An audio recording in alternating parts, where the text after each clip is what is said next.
Hi guys, how are you doing? Welcome back to the channel. So the first day of Namm 2024 is now over and we're starting to get bits and bobs filtering through from the guys that are there that are putting stuff online. So I just wanted to talk about some of that stuff, some of that gear. Basically, I've got the day off today. I was looking through it and I thought, you know what, I could make a video on this, so I'm going to do, and I'll put it up straight away.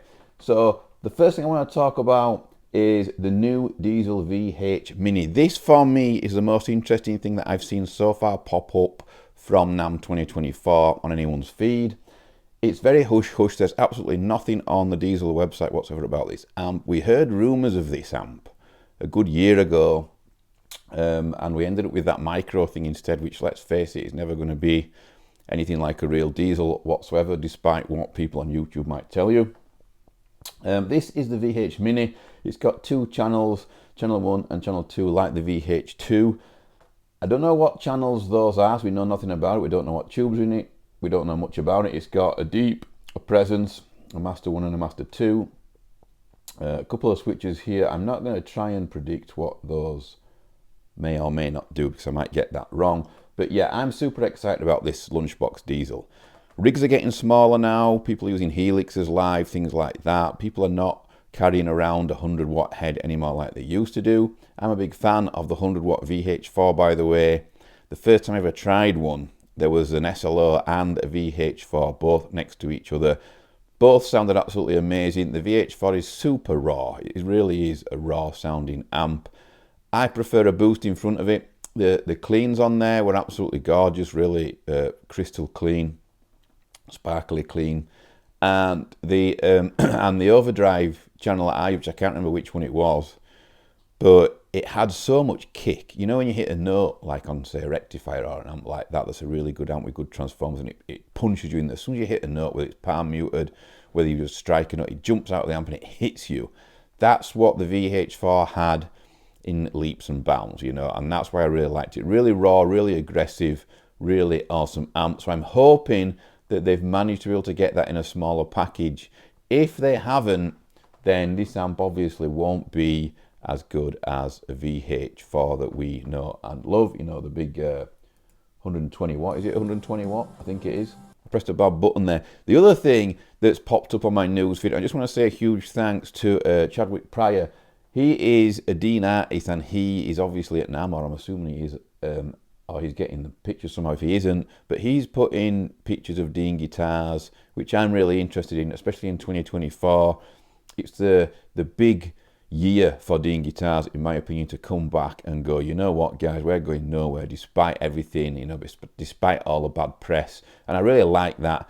Inspired and pushed by Chris Canella, who was a great guy. He really is pushing Dean forward. There's one Dean that I've seen that I'm massively interested in, and it's the white one here. It's the Singlecut. They're not called the Soltero anymore. They keep changing the names. I don't think it's called that anymore. But back in the day, and I'm going way back, the Singlecuts were like Solteros. But this has got a Floyd on. Don't know whether they're EMGs or Fishman, can't see up close, but it's active pickups. It's white, black binding. For me, it just looks absolutely fantastic. Looks like it's got a pretty thick body on it as well, which I really like. It's really hard to find a Floyd equipped Singlecut with a deep body on there, usually slimmer. So if that's a full thickness body, I'll be super happy. Really like that. That jumps out at me. The one above as well in black, you know, with the gold hardware, obviously is always going to work. White binding, looks absolutely terrific. The two guitars above the Singlecuts there look absolutely great. They snuck out a picture a while ago. They released a picture of a Dean neck through, which looked gorgeous. It looks super fast. The horns are nice and thin on there. I quite like it. Aesthetically, it looks absolutely great. Nice to see that Dean headstock back again from back in the day. Really like that. That's a reversed headstock. Obviously, the purple, trans purple one at the top looks great. Maple boards, big fan of maple boards. Quite like that they're not giving up on maple boards.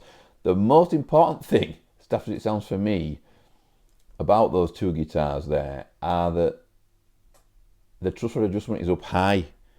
I like to see that. I don't actually like it anywhere else. It's not a make or break thing for me on guitars, but when I'm purchasing a guitar, it definitely kind of seals it sometimes for me because I'm not a big guitar tech type of guy, you know.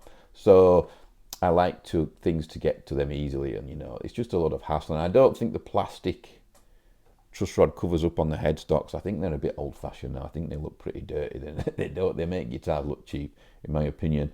Yeah, so those 5 guitars there look absolutely great. We're going to move on to the next picture here. Now, obviously, there's the 0 at the bottom. That's like an older model. That's a 2023 one. That I'm pretty sure of that. But I'm a massive fan of that look. Chadwick, who sent the pictures to me, has the new Vendetta that was launched last year, 2023, and it looks amazing. I'm hoping that satin black-white binding look goes across the board, right to the MLs and everything. There used to be an ML Knight. I've mentioned it before on the channel. It's the best Dean I've ever played. It wasn't even a very expensive one, to be fair. I saved up for a long time to buy that guitar after playing it in a store, and by the time I got the money together, they were discontinued. But it was my favourite Dean that's probably ever been made, the ML Knight. Check it out online if you can. Very hard to get hold of now, virtually impossible. But yeah, a couple of zeros there. I don't think those are new. Forgive me if I'm wrong, but I should have checked the website first. But I don't think the zeros there are new. In fact, those 4 guitars there, even the ML at the top, I don't think those are new 2024 guitars, but they look great, and I love that 0 shape. I'd love to get my hands on one of those. Been talking with Dean the end of last year, 2023, talking with Chris and talking with Dean Guitars and trying to get some over here in the UK. Hopefully, 2024 will be the year when I get some on the channel. Moving on here, these are a bit more classic shapes. At the top there again, there's like a 0, let's call it an Explorer type shape. Looks nice. Not for me, it's very classic. They are amazing guitars though, the old classic Dean Z's, they used to be called, before the lawsuit and everything. They were great, those guitars. The necks were really nice on them as well, and the tones were about as good as it gets, in my opinion. The V's nice underneath. The other stuff is not really for me. That at the bottom, that signature thing, I forgot who that belongs to now, but that's too extreme for me, I'm afraid. I don't know what I'd do with that or where I'd put it. So moving on here, we've got a new guitar at the top here, I think. I've forgotten the name of this thing now. The top one there, it's BC Rich-ish, let's call it. It looks great. Again, not for me. There's too much going on. It's kind of a star-shaped guitar, I guess, but there's too much going on for me, so I'm not that keen. Second guitar down here, the Vendetta, or at least that's what I'm calling it. 7-string, nice. The headstock on there looks to be similar to the Stealth. I don't want to see Dean lose a Stealth headstock. It's my favourite Dean headstock, I think, out of them all. And I don't see why they should lose that just because they've possibly lost the Stealth model. I don't even believe they should lose that model because it's too much like the ML. It's basically just an ML pointed off is the Stealth. So in my opinion, lawsuit-wise, Dean should be able to hang on to that because it is really their design just tweaked. The next guitar down here, another Vendetta in red. I'm not into red guitars, but that looks pretty sweet, pretty nice, like a blood red, really nice. Looks like it's got some EMGs in. Can't see from this picture too much. The one below that looks like some kind of signature. Not sure. Oh, they're both the same. One's in red, one's in black. They're like, one's black with red binding. Sorry, one's red with black. Sorry, I'm not an expert enough on signature guitars to know whose they are, but they look pretty sick. They're basically Vendettas. Need to try out the Vendettas. I'm looking for a guitar to play live next year when my new band is fully formed and fully gigging.